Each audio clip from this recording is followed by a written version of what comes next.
Catherine Bernardo, 100% tatanggapin ang tunay na pagmamahal ni Alden Richards. Ay, nakakakilig naman. Sana nga ay hindi magbabago ang kung anuman ang tunay na damdamin nila sa isa't isa.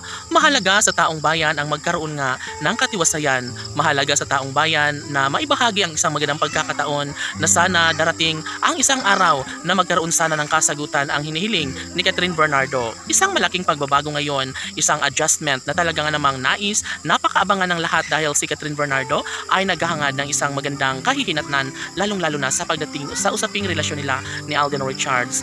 Mahalaga para sa taong bayan ang makamit ni Catherine Bernardo ang tunay na kaligayahan, lalo na at deserve niya ang lumigaya sa habang buhay. Tama na siguro na nalugmok si Catherine Bernardo sa kalungkutan na kanyang dinaranas sa nakaraang relasyon. Nariyan si Alden Richards para patunayan, para ibigay at ilaan at ipadama ang 100% na makapagbibigay kasiyahan sa puso ni Catherine Bernardo. Sadyang si Alden Richards lamang ang tanging kasagutan ng lahat ng magbibigay kasiyahan dulot ng mga pasakit sa nakaraang relasyon ni Catherine Bernardo. Lahat ay pupwede na mangyayari at iisa lamang ang mithiin ng taong bayan na sanay magkaroon nga at magniningning ang kanilang buhay pag-ibig, lalo na kapag si Alden at Catherine nga ang siyang tunay na magmamahalan, magsasama sa habang buhay. Lahat ay posible na mangyayari dahil nararamdaman na ng milyon-milyon ng mga taga-subaybay ang pagmamahalan ni Alden at Catherine.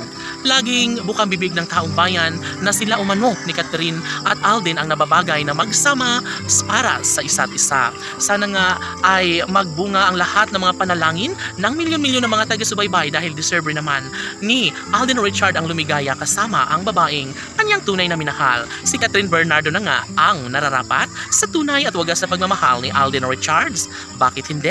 Gayong pareho naman umano silang maganda at gwapo, responsable at talaga nga namang sinasabi ng taong bayan na sila talaga ang tunay na nakatadhana, kaya nahiwalay si Catherine Bernardo sa kanyang nakaraang relasyon dahil may darating at mag-iingat sa kanya habang buhay, at ito nga ay si Alden Richards. Kaya mas nagugustuhan ngayon ang kung anuman ang usaping pag-ibig ni Catherine at Alden dahil deserve nila ang magsama sa habang buhay. Mga pag-ibig na talagang hindi makakalimutan ng lahat, na sana ngayon at sa habang buhay ay si Alden at Richard na nga ang siyang magsasama habang buhay. Laging pakaisipin na ang lahat ng mga negatibong pangyayari sa nakaraang relasyon ni Catherine Bernardo ay mayroong kapalit, at ito nga ay ang pag-ibig na siyang nagbibigay kaligayahan sa puso ni Catherine Bernardo, ang tunay at wagas na pagmamahal na ipinapadama sa kanya ni Alden Richard. Deserve nila ang lumigaya sa habang buhay, deserve nila ang mabuo ang kalang pangarap sa pamamagitan ng kalang tunay at wagas na pag-ibig na nagbibigay kilig at kiligayan sa taong bayan, ang pagmamahal ni Catherine at Alden. Laban!